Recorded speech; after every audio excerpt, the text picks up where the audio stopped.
Do you miss yelling at somebody? No. I mean, we got some guys you can yell at. Nate's in there, Boomer's in there, Phil. But I don't yell anymore. But do you miss it? No, you miss the emotional ups and downs a little bit, yeah. So, Do you miss Sundays? Miss Sundays, yeah. I mean, I liked most about coaching, Dan, was probably strategizing. I missed putting together a game plan. I missed the combative back and forth strategic elements of the game on Sunday. Making the adjustments and what you've prepared for all week. All of a sudden, it's not there, which I think Bill Belichick obviously is very, very good at. And I think Sean McVay is good at the battle within the battle. It's because I always say more games are lost than are won.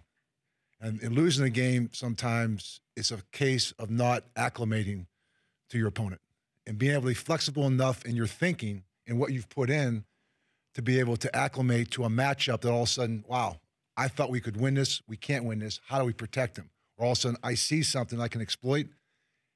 Keep going after it because I'd much rather have them do it on the sideline, but if it works once, I'd run it again. What's the game you still look back on and have a nightmare? Nightmare? Probably my third year. It was the San Diego Chargers. They came to Pittsburgh for the AFC Championship game, and it was a game we had beaten them earlier in the season and actually beat them and had rested some players. So we were very heavily favored in the game, and we started that game, and it was a game that number one, it was in Pittsburgh. And all that day, it was like 60 degrees, which is probably not a good omen in itself, right? And but it came down to the last play, in the end zone, and Dennis Gibson knocked away a pass from Neil O'Donnell to Barry Foster, and the whole crowd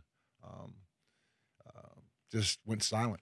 And I always remember that game because it was a game that we were a defensive football team, and Barry Foster had 1,700 yards that year, and we imposed ourselves on people, and 4th and 2 and a 2, and I went empty and throw the ball, and we incomplete pass. I go into the locker room, and I remember telling the players at the time, I said, there's no words I can say that are going to ease the pain that you're feeling right now, but just understand that you've done a lot for this city, and this was not the end. This is just the beginning of us coming back to being relative again. And I went back into the coaches, and I told the coaches what an amazing job they did. They made this team better than they really ever should be. And they pushed all the right buttons. And I went in there, saw Mr. Rooney, and I said, I'm sorry, Mr. Rooney, for letting you down, but he gave me a little pat on the shoulder, and I saw my wife, and she gave me a peck on the cheek, and I walked over, and my daughter, who was 8 at the time, Megan, was there, and she looked at me, and she goes, Dad, I said, what? She goes, why don't you give the ball to Barry Foster? He could have got 2 yards. And Lauren says, Megan, Mom said not to say it to Dad. Megan said, Lauren, you said the same thing in the box. Girls. Hindsight, you're right. I probably should have given the ball to Barry Foster.